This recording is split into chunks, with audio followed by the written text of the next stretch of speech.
So, why do lesbian breakup and makeup cycles happen? Sometimes over and over. Have you ever been in one of those relationships or seen a friend in one where it's like things are good and then they're bad and then there's a breakup and then they miss each other and they try again or we try again and it's good for a minute and then quickly the same pattern happens and we break up and then we miss each other and we're drawn back to try again.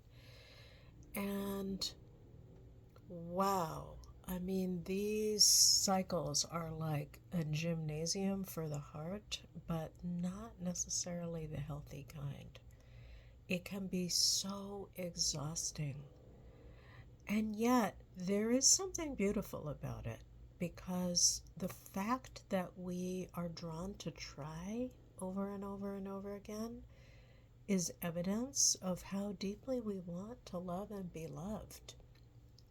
Unfortunately, when we break up and then make up and try again, and then break up and then make up and try again, it very, very rarely leads to a different outcome. Why is that? Because most of the time we haven't known how to deal with the real underlying issues that led us to break up in the first place. Now, a lot of times people have really painful fights, and sometimes, at least for me, I have been in the middle of one of them and I've been like, what are we even fighting about? Or sometimes I feel like I know what we're fighting about, but often underneath whatever the surface issue is, what we're really fighting about is I don't feel like you get me. I don't feel like you accept me the way I am. I don't feel like you really hear me.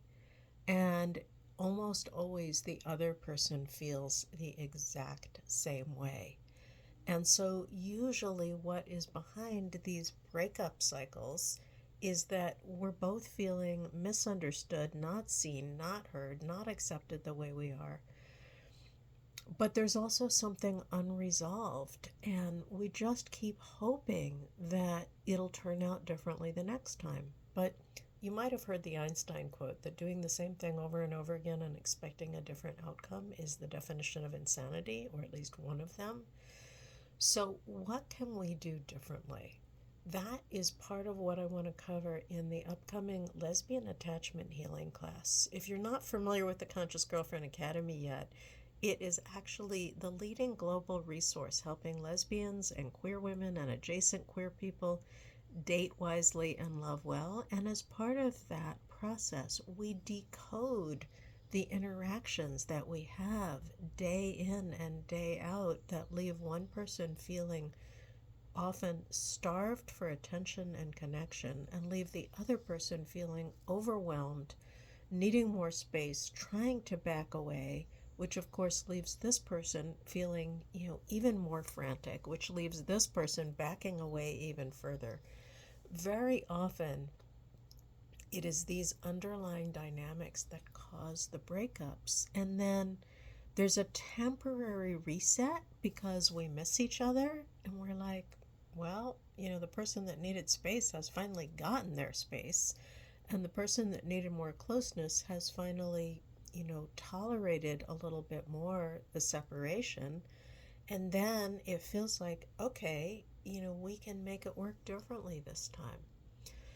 If you want to learn how to stop these cycles for good, I highly recommend you take the Lesbian Attachment Healing class and or come to the rest of the classes and practice sessions, skills labs that we have going on in the Conscious Girlfriend Academy, because it is a unique community. It is a growth-oriented, compassionate, intelligent group of lesbians and adjacent non-binary people from all over the world.